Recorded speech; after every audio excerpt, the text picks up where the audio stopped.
Bonjour à tous les amis, c'est JC pour une vidéo. On va dire aller sur un petit peu les bruits mercato qu'on entend donc depuis deux trois jours de certains noms qui sortent dans la presse. Après, bon, comme vous savez, il faut en prendre, il faut en laisser. Donc aujourd'hui, on va parler rapidement des quelques principaux noms qui sont sortis, hein. Donc vous avez Ndika, vous avez Uribe, vous avez Balogun, vous avez le jeune Sekou Mara. Excusez-moi, j'ai des notes. Nous avons le jeune Alban Lafont, Ludovic Blas, Zakaria, donc, qui est sorti hier, et Loïs Openda. Voilà, donc on va faire un petit peu le tour de tous ces joueurs qui sont annoncés éventuellement dans le collimateur de notre ami Pablo Longoria. Tout d'abord, donc, on va débuter donc avec le défenseur de Francfort, donc Evan Ndika, donc qui serait a priori une bonne recrue pour l'Olympique de Marseille. C'est un jeune, il a 23 ans, il est surtout en fin de contrat avec Francfort. Son prix, son estimation est autour de 32 millions d'euros.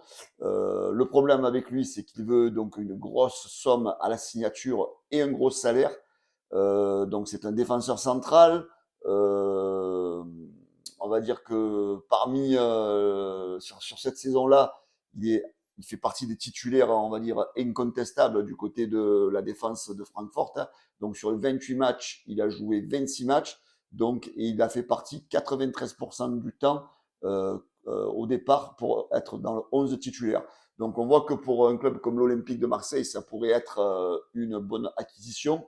Cependant, ça risque d'être un peu cher, hein. Donc on connaît sa cote, hein, c'est un joueur coté autour de 32 millions. Même si c'est un joueur qui sera libre, c'est un joueur qui va devoir se faire payer un gros salaire. Donc chose qui sera sans doute compliquée pour l'OM, mais on va dire en termes de joueur lui-même, ça serait donc une bonne affaire pour l'OM, surtout si on pense que Balerdi et Bailly devraient quitter le club. Donc un apport de Ndika serait quand même quelque chose d'assez intéressant pour l'Olympique de Marseille. Ensuite, on parle aussi donc du milieu défensif de Porto, Mateusz Uribe. Donc lui, donc c'est pas pareil, lui il est aussi en fin de contrat, donc il a 32 ans. C'est un joueur qui est estimé autour de 10 millions d'euros. Cependant, voilà, c'est un joueur qui sera libre. 32 ans, donc vous allez me dire ça veut rien dire, hein. Regardons Sanchez, hein, 34 ans, donc ça veut rien dire l'âge à ce niveau-là. Donc cette saison, il fait quand même partie des titulaires incontestables du FC Porto, hein. Il a joué 26 fois sur 28. Malgré son poste de milieu défensif, il a marqué 4 fois et il a été 89% du temps titulaire dès le 11 de départ, donc avec le FC Porto. Pourquoi pas pour compenser peut-être un départ éventuel de Matteo Guendouzi, un joueur pas cher et qui va sans doute apporter son expérience si toutefois l'OM est qualifié en Ligue des Champions. Ensuite, on part donc du côté de l'attaque, donc un joueur qui revient depuis quelques temps et qui lui aussi a priori serait intéressé de venir du côté de l'OM, c'est Folarin Balogun, hein, que vous connaissez. Donc c'est un joueur qui appartient à Arsenal, qui est prêté à Reims. Donc cette saison, il fait les beaux jours de la Ligue 1 et surtout ceux de Reims. Il est en contrat avec Arsenal jusqu'en juin 2025. Sa valeur marchande est estimée autour de 25 millions d'euros. Il a fait 30 matchs sur 31 possibles avec l'équipe de Reims. Il est titulaire dans le 11 de départ à 87% avec le club de Reims. Il a marqué 18 buts et fait 3 passes décisives. Donc, le petit Balogun, ça pourrait être quand même une affaire. 21 ans, très jeune, une bonne opportunité, une bonne valeur marchande qui pourrait éventuellement permettre à l'OM dans les futures années de refaire une belle plus-value sur ce style de joueur. Ensuite, on parle aussi du jeune Sekou Mara. Donc, ce nom a circulé cette semaine dans la presse. Donc c'est un joueur qui est sous contrat avec Southampton. Il a un contrat il est lié avec le club jusqu'en juin 2026. Alors sa valeur marchande est estimée à 12 millions d'euros. Son poste, bien sûr, c'est avant-centre. Bon, par contre, lui, c'est un joueur qui est beaucoup moins titulaire avec Southampton. Il a joué que 21 matchs sur 31 et n'a fait partie que de 13% des matchs titulaires. Donc voilà, donc c'est un joueur qui n'est pas contestablement un titulaire incontesté, on va dire. Surtout, ses performances ne sont pas non plus des performances à la hauteur espérée. Un seul but et 2 passes décisives. Donc, un peu, on va dire que je mets un peu de réserve sur ce nom-là. Et voilà, donc est-ce que ça vaut vraiment le coup? Je pense pas trop. Donc, un autre joueur qui est apparu et qui est vraiment aussi une surprise, hein, c'est le gardien Alban Lafont, qui serait a priori sur les tablettes de l'Olympique de Marseille selon l'équipe. Alban Lafont, donc, qui est gardien de but, hein, comme vous le connaissez, du Football Club de Nantes. Lui, il a une valeur marchande pardon, à 20 millions d'euros. Il a quasiment joué tous les matchs avec Nantes, 30 matchs sur 31. Il a été 97% du temps titulaire dans le 11 de départ. Il est lié jusqu'en juin 2024, donc il n'a qu'une seule année de contrat. Donc il a encaissé 43 buts cette saison, 9 clean sheets réussis. Voilà, donc moi, ce qui me rend un peu sceptique sur cette rumeur, c'est que ça m'étonnerait que Alban Lafont vienne du côté de l'OM en tant que doublure de Paul Lopez. Alors, est-ce qu'il faudrait envisager peut-être un départ de Paul Lopez qui, à mon avis, ça m'étonnerait. Donc, pour moi, je ne crois pas trop en cette rumeur. Après, ce n'est que mon avis personnel. Mais une arrivée d'Alban Lafont voudrait peut-être dire aussi un départ de Paul Lopez. Un autre joueur de Nantes qui est suivi par l'Olympique de Marseille, donc c'est Ludovic Blas, 25 ans, milieu offensif.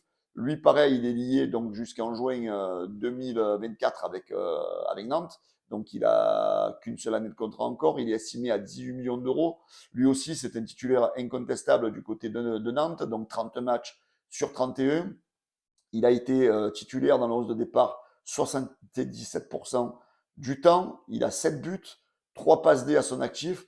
Donc c'est un joueur qui pourrait être peut-être le successeur de Payet, pourquoi pas Ludovic Blas.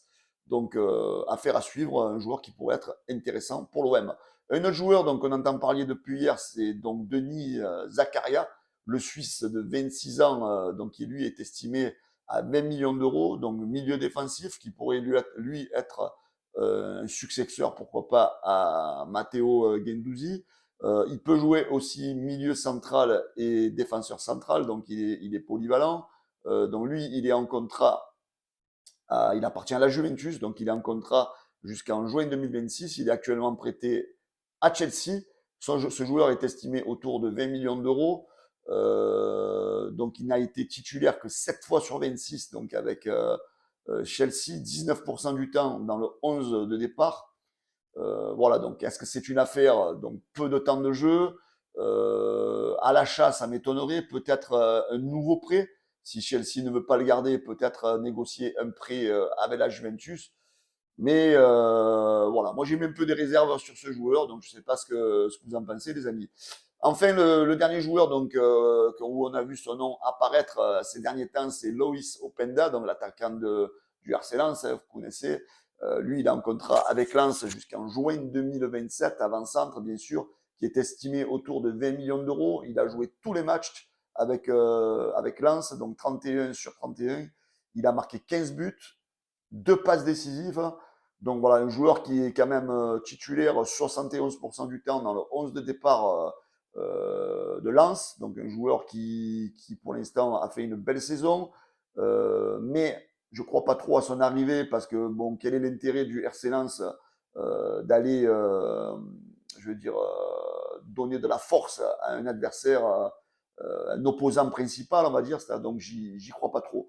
Voilà, donc c'était un petit peu les quelques noms qui circulent depuis quelques jours, donc du côté de la presse, on va dire. Hein. Donc c'est vrai que vous connaissez Pablo Longoria, les amis, de la manière qu'il agit pour le mercato. Donc sa façon de faire, c'est de faire fuiter plusieurs noms, hein, peut-être pour garder secret les vraies pistes. Donc pour l'instant, voilà, comme on dit, on n'est pas encore dans le mercato, donc ce n'est que des rumeurs. Déjà, quand on est en plein mercato, il y a beaucoup de rumeurs. Pensez 2-3 mois avant le mercato réel. Donc voilà, donc prendre tout ça, bien sûr, avec des pincettes. Donc voilà, c'était juste une envie de vous présenter un peu ces quelques joueurs qui sont pistés par l'OM. Les amis, je vous souhaite à tous un très bon week-end, hein, parce que le week-end arrive. Et n'oubliez pas de vous abonner, les gars, à la page et surtout à la chaîne YouTube du canal olympien. Hein, c'est en bas à gauche ou à droite, hein, je ne sais jamais. Donc vous avez le petit rond, vous cliquez dessus pour vous abonner, pour avoir les notifications, donc pour nos lives, pour nos débriefs et pour nos vidéos. Donc on fait tout au long de l'année. Les amis, je vous souhaite à tous une excellente journée. Je vous dis à bientôt. Ciao.